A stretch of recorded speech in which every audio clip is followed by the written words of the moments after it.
দ্রুত বর্ধনশীল বৈশ্বিক হালাল পণ্যের বাজারে অংশ নিতে হালাল শিল্প পার্ক স্থাপনে মালয়েশিয়ার সহায়তা চেয়েছে বাংলাদেশ।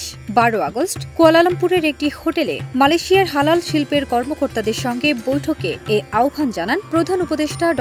মোহাম্মদ ইউনূস। LME সার্টিফাইড বিশ্বসেরা কপারে তৈরি ওয়ালটন কেবলস, যা আপনার স্থাপনাকে রাখবে সব সময় নিরাপদ।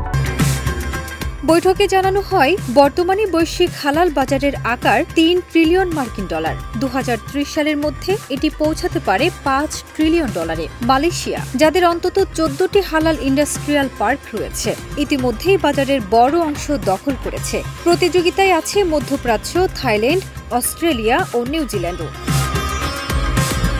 বিশ্বের তৃতীয় বৃহত্তম মুসলিম জনসংখ্যার দেশ হিসেবে বাংলাদেশ অবকাঠামো ও সনদ প্রদানের সক্ষমতা বাড়াতে পারলে এ বাজারে উল্লেখযোগ্য ভূমিকা রাখতে পারে। বর্তমানে বাংলাদেশে একমাত্র ইসলামী ফাউন্ডেশন হালাল সনদ প্রদান করে থাকে এবং এখন পর্যন্ত মাত্র 124টি প্রতিষ্ঠান এ সনদ পেয়েছে।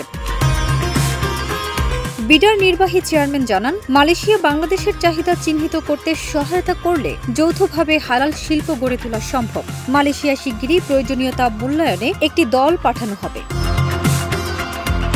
এছাড়া এই সফরে নোবেল শান্তি পুরস্কার বিজয়ী ড.